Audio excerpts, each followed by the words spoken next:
Hi everyone, my name is Gina M. Montemayor. I'm 43 years old.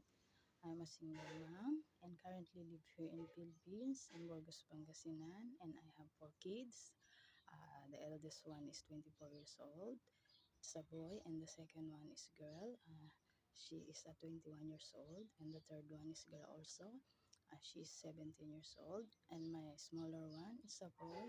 He is 6 years old, and I'm high school graduate from Burgos, Pangasinan, and also I have also a course of vocational. It's cookery and housekeeping, and for now I'm living here in the province, and I'm already ex-abroad. I'm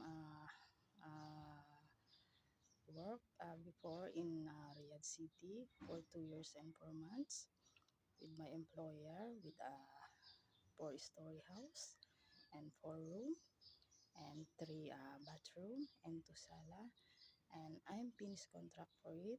And for my second employer in Kuwait City, it's a big house also. It's a 6th floor, and it's a 4 room.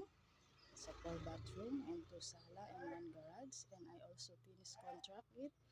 And I hope I can find a new job here, ma'am and sir. Thank you and God bless. Have a nice day.